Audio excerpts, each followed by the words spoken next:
गिद्ध गर्दन, नर्ड गर्दन, बहुत ज़्यादा खिंची हुई गर्दन की हड्डी के लिए अलग अलग मज़ेदार नाम होते हैं।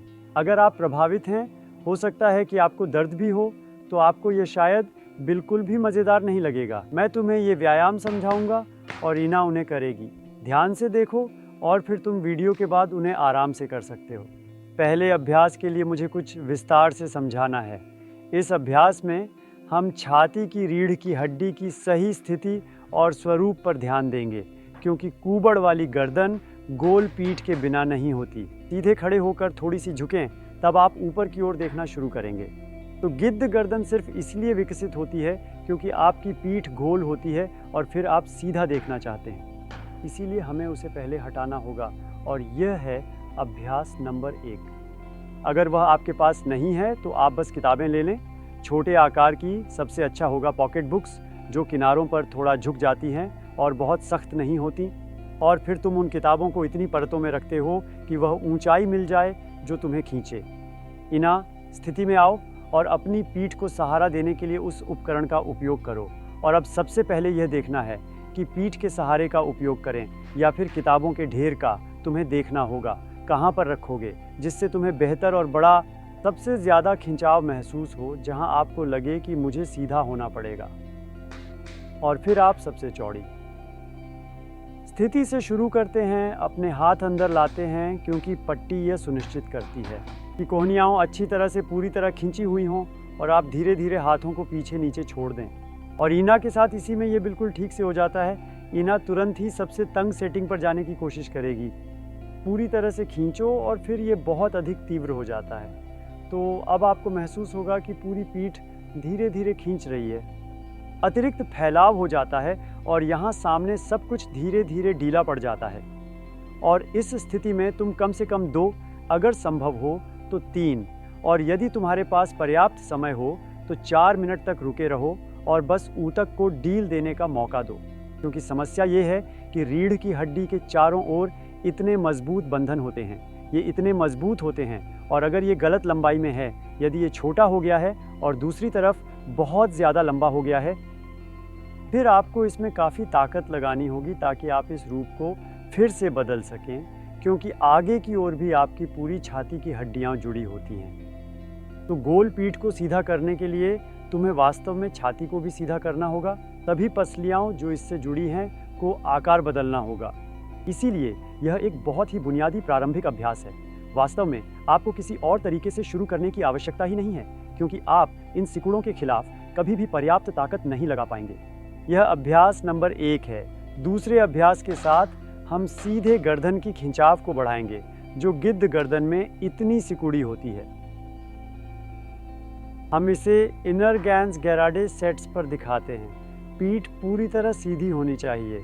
और अब अपनी पूरी तरह से सीधी कमर के साथ अपने सिर के ऊपर से खोपड़ी के ऊपरी छोर को पकड़ो और सिर को आगे और नीचे की ओर खींचो, और कुल मिलाकर लेकिन सिर को ऊपर वाले जोड़ के चारों ओर घुमाना है। बिल्कुल सही। यहाँ पूरी तरह सीधा रहना और आगे की ओर खींचना, और यहाँ आपको खिंचाव महसूस होना चाहिए। यहीं पर इसी विशेष क्षेत्र में ध्यान दो, और वहाँ पर तुम भी पहले तकरीबन 1 मिनट तक ज़्यादा से ज़्यादा अंदर जाए। और अगर आपने यह 1 मिनट कर लिया है तो अपने सिर को खींचें जैसे सिर ऊपर होना चाहिए, पर तुम उसे ऊपर नहीं जाने देते, तुम उसे पकड़ कर रखते हो, और ऐसा तुम 10 से 15 सेकंड तक करते हो। ठीक से जोर लगाओ और फिर महसूस करो यहाँ खिंचाव हो रहा है। चुनौती ये है कि फिर भी अपनी पीठ सीधी रखो। फिर अपनी पूरी ताकत को धीरे धीरे कम करो और लगभग 1 मिनट के लिए और नीचे की ओर आराम से जाओ, जब तक तुम सही से खिंच ना जाओ। और तीसरे अभ्यास में फिर से ज़मीन पर लेट जाओ, अपनी चटाई पर, कालीन पर। और अब बात यह है, कृपया अपने घुटनों को ऊपर करें। ईना। और अब दोनों हाथों से सिर के ऊपर अच्छे से पकड़ बनाएं, लेकिन नीचे की तरफ नहीं। इसलिए देखना है कि सिर का पिछला हिस्सा पूरी तरह से मैट पर टिका रहे। और फिर आप खींचते हैं और ये सुनिश्चित करते हैं कि आप अपने सिर को एटलस के ऊपर से इस तरह से घुमाकर मदद करें कि आपकी ठोड़ी धीरे धीरे पास आती जाए। गर्दन तक पहुंचता है, लेकिन तुम नीचे फर्श पर ही रहते हो। इसका मतलब है कि तुम्हारा फर्श के साथ लगातार संपर्क बना रहता है और ठुड्डी धीरे धीरे और गहराई तक जाती है। इससे आपकी गर्दन की रीढ़ की हड्डी धीरे धीरे एकदम सीधी स्थिति में आ जाती है। यहाँ से नीचे आ जाओ। फिर तुम अपनी नाभि को थोड़ा और नीचे की ओर ले जाते हो, लेकिन ध्यान रहे कि यह सिर्फ इतना ही हो कि ठोड़ी और गर्दन की हड्डी ऊपर ना उठ सके, क्योंकि वो नहीं उठनी चाहिए। अब तुम इस ताकत के साथ उस ताकत के खिलाफ लड़ रहे हो। तुम्हें यहाँ वो ताकत लगानी है गर्दन की स्तंभ को नीचे रखने के लिए, और यहाँ वो ताकत लगानी है जिससे कमर की स्तंभ को और नीचे लाया जा सके। इसे धीरे धीरे पूरी ताकत से करो, और कृपया अभी लाइक नहीं कर सकते हो क्योंकि तुम खुद को संभाल रहे हो, लेकिन वीडियो के बाद ऐसा कर सकते हो। और इस वीडियो को दूसरों के साथ साझा करें, क्योंकि यह बहुत सारे लोगों के जीवन के लिए महत्वपूर्ण है कि वे एक अच्छी और सही मुद्रा में आ सकें। संदेश फैलाने में मदद करें ताकि लोग जान सकें कि वे खुद कैसे मदद करें। और तुमने यहाँ पर पूरा समय इसे नीचे की ओर खींचा है, और वहाँ भी तुम इसे लगातार नीचे की तरफ खींचा है।